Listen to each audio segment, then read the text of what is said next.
to my magandang asawa. Nakatayo ako dito, dala ang lahat ng mga alaala simula nung tayo ay nung unang nagkasama. May lungkot, ligaya, at mga pagsubok na lalong nagpatibay sa ating pagsasama. At ngayon, dito sa aking kinatatayuan, sa harap ng altar, ako'y nangangako na ika'y mamahalin at hindi magbabago simula pa nung una, ngayon, at sa hinaharap. Palagi mo akong inuuna sa anumang bagay. Hindi ka nagdidesisyon ng pansarili lamang. Lagi mo akong kinoconsider. Kaya naman napagtanto ko na, pwede to, pang-asawahin ang atake. Kaya naman, noong nag-propose ka, hindi na ako nakasagot. Ibinigay ko na kaagad ang aking kamay.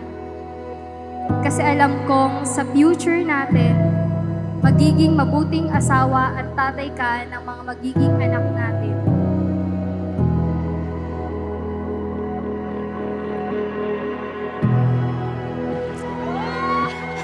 Oo, yun.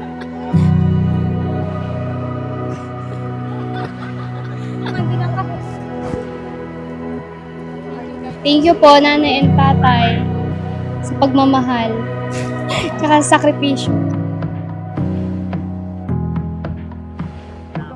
Alin sa lang una? Alin yung unahin ko? Oh, muna ka. I love, alam kong magugustuhan at magiging masaya ka sa regalo ko sa'yo. Deserve mo yan. Sa dami mo, palaging gawa, nalilimutan mo na ang mga bagay na nagpapasaya sa'yo. Bukod sa akin, ay ang pamimiwas. Ay putik fishing rod! Sana marami kang mahuling isda para may ulam tayo. I love you, Vin. Thank you. Love you. Ayos na yun, ayos na yun. Hindi ako Thank you!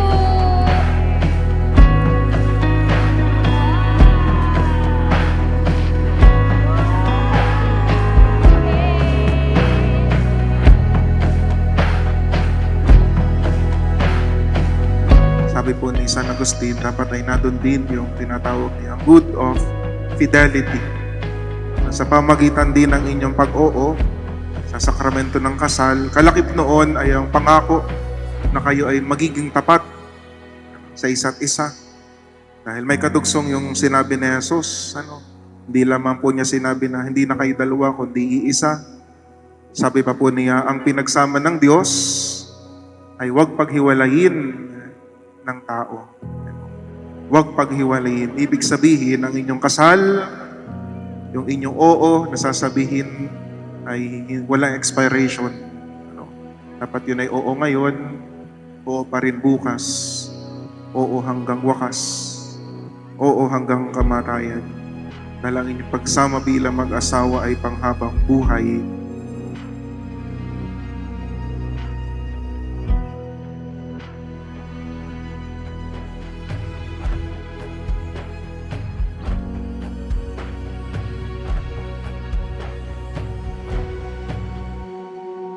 Sino ba yung payat na yan? Unang tanong ko noong binibiro ako sa'yo ng ating ngayoy katrabaho, ninang at ninong. Tandang-tanda ko ang sagot nila noon. Yan si Jason, mabait at mapagmahal sa magulang. Yang batang yan. Napaikot lamang ang aking mga mata sa takang bakit nila ako niloloko sa'yo. Yun pala ay may lihim ka na sa aking pagtingin at alam nila yon.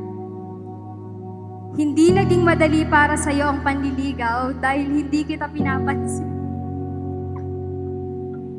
Ngunit dahil makulit at hindi ka sumusuko, ayun, nakuha mo ang aking matamis na ong.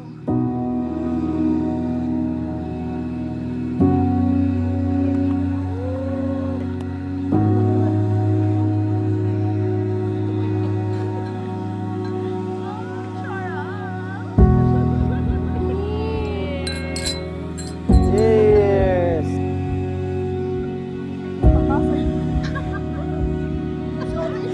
Magpakatotoo na lang. Densyo. Densyo. Ano naman, parang...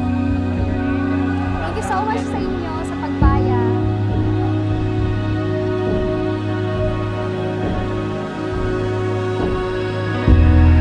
dalawa, kundi iisa. At ano po ang ibig sabihin ng kaisahan?